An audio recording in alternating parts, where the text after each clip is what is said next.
Dudes, what's up? In this one, I'm going to show you guys how to build this super cool and efficient fortress farm. So we're going to get blaze rods, we're going to get gold, we're also going to get, you know, the most valuable item from this, the stone swords. Oh, we're also going to get skeleton skulls from this, a lot of them. So this is the farm right here. Now, if you're going to do this in a normal world, you're going to have to do a lot of spawn proofing.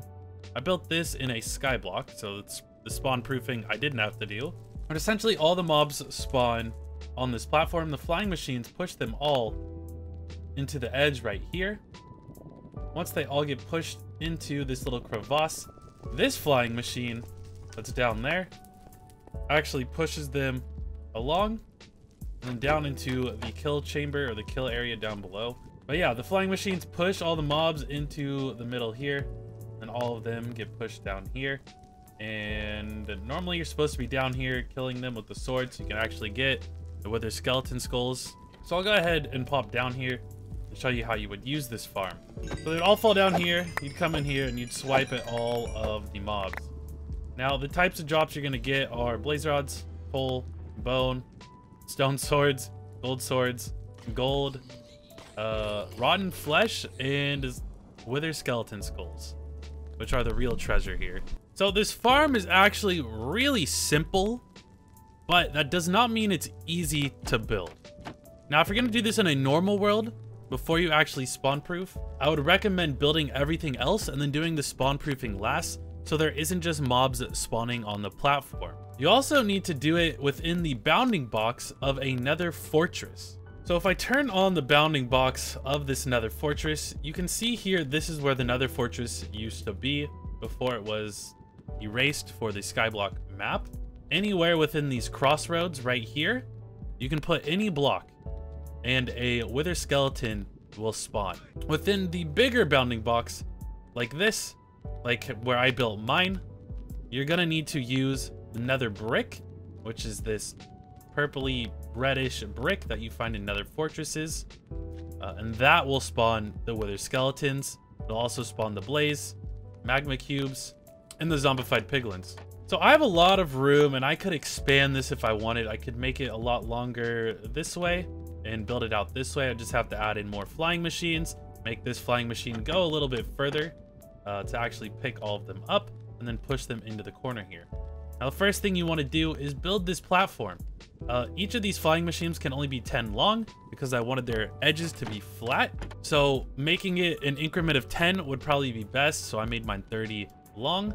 And then the other side, so like from here to there, that can be whatever length you want as long as you're loading in the flying machines. Now, I tend to like to make that side shorter. So from here to here, I like to be shorter because then the farm actually works faster.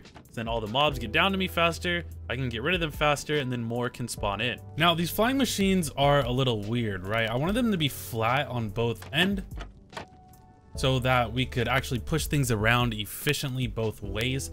So it's a normal flying machine, but then you make this L shape, and it's an opposite L shape on the other side. And then you connect the glass, and you want the glass on the ends here so that one flying machine doesn't connect to another and they can act independently. I also added glass to here so that you can, so it would be flat like I said before. And this is as large as you can make these flying machines if you make them like this and you want them to be flat like this.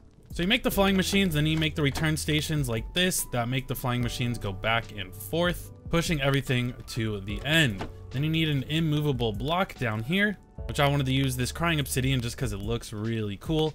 And then I had another flying machine set up down here. This flying machine's pretty basic. It's a really small one. It's literally just like the base flying machine with like 2 extra slime on the end there. And then obviously the 2 return stations. And then here I have the drop 23. I think I only have it around 20 blocks long because the mobs take damage on this side when they get pushed sometimes, and I wanted to keep all of those guys alive. So I think I only made it 20 tall, and I might even raise it up a little bit more because some still don't make it through the fall. Most of them do at this height, but most don't. And I also had to put a roof over this because these guys would get down here and hit me. I actually just did that. And then we have the on and off switch right here, which if you push that up, then it sends power up And if there's power going up here, then it stops this flying machine. Then it sends power up here, and then it powers all of the furnaces, which then power the trapdoors and makes it so that the flying machine will continue back and forth. Now, in the short time I've had this, right, I already have 47 wither skeleton skulls.